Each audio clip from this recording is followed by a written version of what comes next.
When you imagine the pulsating fashion heartbeat of New York City, your mind might dance to visions of celebrities or models, their heels clicking against the concrete catwalk, or streetwear culture bubbling up from the urban depths. Yet, unbeknownst to many, the true conductor of this fashion symphony is a generationally wealthy family you've probably never heard of, pulling the strings from behind a velvet curtain. In today's episode of Old Money Luxury, we reveal a New York fashion dynasty built not just on the glossy pages of magazines, but on the very essence of media influence. Indeed, the Newhouse family, although coming from extremely humble origins on the Lower East Side of Manhattan, has masterfully maneuvered the chess pieces of couture, media, and culture. As we peel back the layers of this enigmatic powerhouse, a story unfolds that is as much about the fabric of American enterprise as it is about the threads worn on the streets of New York. Beneath the dazzling lights of New York fashion lies a well-kept secret. The strings of style are pulled by an old money family most wouldn't suspect, maneuvering the chess pieces of couture with a silent, seasoned hand. Enter Donald Newhouse, not merely a player in the media sphere, but its reigning king, with a fortune soaring to an eye-watering $19.4 billion. And his realm, advanced publications, is far from the media dynasties of yore initiated by Samuel Irving Newhouse Sr. in 1922. This empire has blossomed into a veritable treasure trove, boasting the elite of magazine publishing, think Vogue, Vanity Fair, and The New Yorker, and branching into the realms of cable and the digital frontier with pieces like Reddit in its opulent mosaic. Now, let's cast the spotlight on Condé Nast, a name that whispers of fashion nobility yet remains an enigma to the uninitiated. Beneath the Newhouse ensign, it reigns supreme, not merely disseminating trends, but decreeing them, shaping the fashion world's zeitgeist. You see, Vogue isn't just a magazine. It's the gospel according to the fashion world, with Anna Wintour as its high priestess. And this isn't just about pretty clothes. It's about setting the cultural thermostat, with editions from Paris to Tokyo singing from the same hymn sheet, all orchestrated from a digital hub in London. But wait, there's a digital twist. Condé Nast isn't just leafing through pages, it's streaming into the future with Vogue's digital channels, cooking up original series that keep the brand buzzing across the interwebs. It's like they've got a crystal ball for media evolution. At the heart of this fashion empire stands Anna Wintour, wielding her influence with the finesse of a chess grandmaster. Since taking the helm of American Vogue in 1988, she's not just been in fashion, she has been fashion. And her eye for trends is seen as prophetic, catapulting Vogue and Condé Nast into the stratosphere of fashion authority. And then there's the Met Gala, fashion's night of nights, transformed under Wintour's watch into a spectacle that has everyone from Hollywood royalty to the titans of art vying for an invite. Indeed, for many, it's the Oscars of the fashion world, where Wintour's Midas touch sets the agenda for the style zeitgeist. Thus, the Newhouse dynasty, with its command over advanced publications and Condé Nast, secretly weaves its influence through the fabric of New York and beyond, stitching together decisions that shape how we perceive fashion. And yet, this mammoth dynasty didn't start with a silver spoon in the mouth or a golden thread strewn across itself. Indeed, the saga of the Newhouse family begins, like so many American beginnings, as a rags-to-riches fairy tale in New York City. The origins of the wealthy family that would come to rule New York fashion begins with one Samuel Irving Newhouse Sr., originally Solomon Isidore Newhouse, who was welcomed into the world on the 24th of May, 1895, in a modest dwelling on Manhattan's Lower East Side. As the firstborn of 8 siblings, his early life was set against the backdrop of a Jewish immigrant family navigating the complexities of American society. And his parents, Maya Newhouse from Vitebsk, within the Russian Empire's bounds in what is present-day Belarus, and Rose, maiden name Ahrenfeld, from Austria-Hungary, embodied the aspirations and adversities typical of immigrants during that era. You see, the Newhouse household was one of perseverance amidst economic difficulties and health setbacks, particularly for Maya, who had aspired to become a rabbi. And with limited marketable skills and compromised health, Meyer found the American dream elusive. This led the family to relocate to Bayonne, New Jersey, hoping for a more favorable turn of events. Unfortunately, Meyer's continuing health challenges necessitated a move to Connecticut in 1908 to live with his sister, leaving the family to fend for themselves. Now, in these trying times, Samuel, affectionately known as Sammy or Sam, emerged as a pillar of support for his family. His father's departure thrust upon him the responsibility of household provider, a role he embraced with maturity beyond his years. Opting to leave formal education behind, Samuel pursued a bookkeeping course at the Gaffrey School in Manhattan, marking the start of an extraordinary rise from humble beginnings to significant accomplishments. And Samuel's business acumen became apparent early on. His initial venture into the workforce as an office boy for Judge Herman Lazarus in Bayonne set the stage for his remarkable trajectory. His dedication and skill quickly earned him a promotion to office manager at the age of 16, reflecting his inherent leadership and innovative spirit. And one of Samuel's early notable achievements was his role in revitalizing the Bayonne Times. Tasked with managing the struggling newspaper, he ingeniously boosted its advertisement revenue, transforming its fortunes and securing a substantial ownership stake for himself. This success was a clear testament to his entrepreneurial drive and his knack for turning challenges into opportunities. But beyond his early exploits in the newspaper industry, Samuel was committed to furthering his education. He attended law school at night, earning a degree from the New Jersey Law School, now Rutgers School of Law, Newark, in 1916. However, his legal career was short-lived. After a disappointing loss in his sole case, Samuel compensated the client from his own funds, a decision that underscored his integrity but also solidified his preference for the newspaper business over legal practice.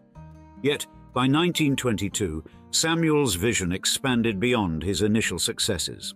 Pooling together his earnings, a modest financial contribution from his siblings, and leveraging the support of his early mentor, Judge Herman Lazarus, he embarked on a significant venture.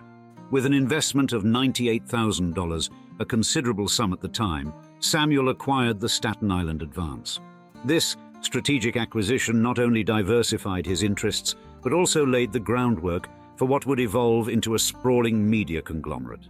Indeed, the Staten Island Advance would soon become the linchpin of Advance publications, propelling Samuel Newhouse Sr. into the annals of media moguls and establishing a lasting legacy in the American publishing landscape. In the dawn of the 1920s, Samuel Irving Newhouse Sr. set the foundation for a legacy in the American media sphere that would extend its influence for generations. Starting with the acquisition of the Staten Island Advance in 1922, Newhouse didn't merely enter the publishing arena. He initiated the expansion of a media dynasty, marking the first major step in a journey toward widespread ownership and influence across the media landscape. And Newhouse Sr.'s vision and strategic prowess were evident as he navigated the media industry, methodically expanding his holdings. For example, his acumen for seizing growth opportunities reshaped his initial venture into a diverse portfolio, encompassing a range of media outlets. Then, the interwar served as a crucial phase in the expansion of Newhouse's empire. Specifically, Samuel Irving Newhouse Sr.'s venture into fashion media, notably through the acquisition of Condé Nast Publications and its crown jewel, Vogue, in 1959 for $5 million, was as much a strategic business move as it was a personal endeavor, influenced by his wife's fondness for the magazine and, reportedly, as an anniversary gift. According to Newhouse himself, she asked for a fashion magazine and I went out and got her Vogue. And under Newhouse's guidance, Vogue transcended its already prestigious status, becoming a powerhouse of fashion and cultural influence. Now, the zenith of Newhouse Sr.'s influence spanned the 1960s and 70s, but his leadership extended beyond newspapers, deeply influencing the luxury magazine segment. Newhouse's media conglomerate, boasting titles like Vanity Fair and The New Yorker, became emblematic of cultural refinement and intellectual depth. And beyond his editorial empire, Newhouse was a notable figure in the arts and philanthropy, leaving a lasting impact on America's cultural scene. However, As we know, it takes more than just one generation or patriarch to make a family truly have generational wealth or become old money. In the next chapter, we'll see how Samuel Newhouse Sr.'s sons continued to carry the family mantle to even higher heights. Donald Newhouse and Samuel Irving Newhouse Jr., heirs to the influential Newhouse media empire, were immersed in the world of publishing, gaining insights and knowledge that would later guide them in leading the family's media conglomerate. Born in New York City in 1929, Donald Newhouse was intimately connected to the family business from a young age, learning the ropes by shadowing his father on newspaper routes. This hands-on experience complemented his academic pursuits. He later attended Syracuse University, furthering his education in preparation for a leadership role within the empire. Similarly, Samuel Irving Newhouse Jr., more commonly known as Cy, came into the world in November 1927, also in New York City. His education began at the Horace Mann School, a reputable private prep school, laying a solid academic foundation. Then, Cy's educational journey continued at Syracuse University, aligning with his father's media interests in the area. Despite departing Syracuse University prematurely, Cy's diverse experiences, including a journalistic stint in Paris and military service, broadened his understanding of the media industry and prepared him for future challenges. Next, the 1980s marked a significant period of transition for the Newhouse media holdings following the death of Samuel Irving Newhouse Sr. in 1979. Leadership of the empire passed to Donald and Cy Newhouse, signaling a new chapter in the company's history. This handover was not just a routine succession, it was a critical juncture that would dictate the direction of the family's media operations for years to come. Donald took charge of the newspaper division, applying his thorough knowledge of publishing and an eye for detail to oversee operations. And Cy, on the other hand, led the magazine division, including the esteemed Condé Nast portfolio, which featured iconic titles such as Vogue, The New Yorker, and Vanity Fair. Together, the brothers sought to honor their father's legacy while steering the company into a new era of digital transformation and market expansion. Now, Donald, steering the newspaper division, adeptly navigated the turbid waters of a declining print media sector.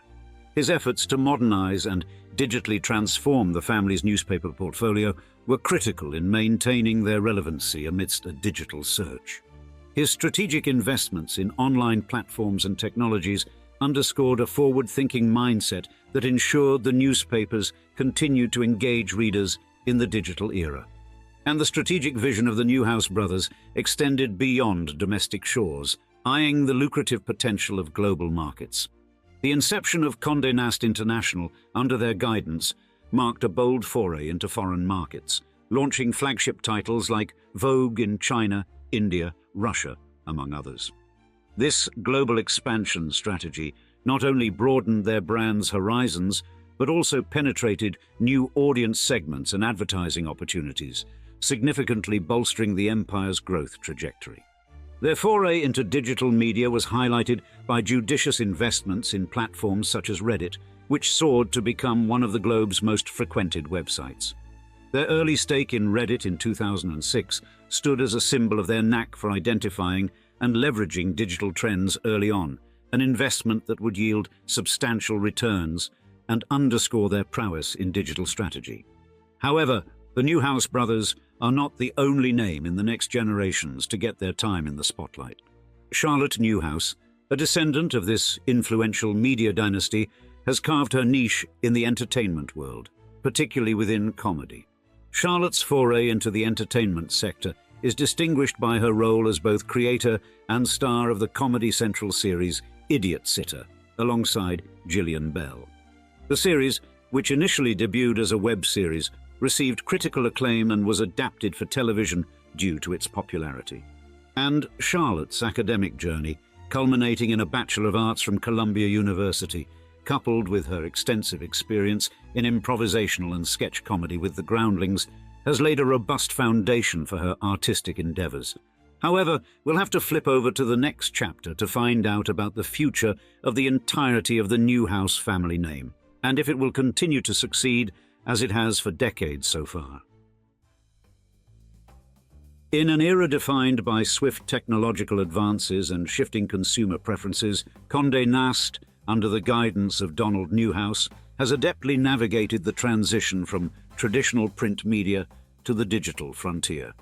This transition has been crucial for the company, a titan in the fashion publishing sector, faced with the imperative to evolve or risk obsolescence. You see, the digital age has ushered in a precipitous decline in print advertising revenues, historically the lifeblood of Condé Nast's business model. This challenge has been compounded by a fragmented advertising market, where traditional publications now vie for attention and dollars against a myriad of digital entities, including blogs and online native magazines. In response, Condé Nast has broadened its financial base, turning to luxury e-commerce and digital subscriptions as new revenue sources. Furthermore, video content has emerged as a pivotal element of Condé Nast's digital strategy. The establishment of Condé Nast Entertainment signifies a deep dive into multimedia, producing a wide array of video content designed to captivate audiences across various digital platforms. Despite the initial hurdles in monetizing this format, the division has witnessed impressive growth, illustrating the potential of video in enriching the digital narrative. And Vogue, a jewel in the Condé Nast crown, continues to thrive under the editorial leadership of Anna Wintour. Beyond her editorial responsibilities, Wintour has become an iconic figure in the fashion industry, largely through her stewardship of the Met Gala. The event, under her direction, has evolved into a cultural touchstone, blending fashion, celebrity and philanthropy into a spectacle that sets trends and ignites conversations extending far beyond the fashion sphere. Therefore, the Newhouse family's forward-looking stance, combined with Wintour's visionary leadership and unwavering commitment to excellence, points to a future where creativity and wealth accumulation coalesce. As the company looks ahead, these qualities will be instrumental in steering Vogue and Condé Nast through the uncertain terrains of fashion journalism, ensuring the Newhouse dynasty's place at the industry's vanguard. And now, we'd like to see you in the comments. Were you aware that Condé Nast and Vogue were a so-called family-owned business? We love hearing your thoughts on the topics of our videos, and we can't wait to hear from you. Thanks again for joining us on another episode, and cheers until next time.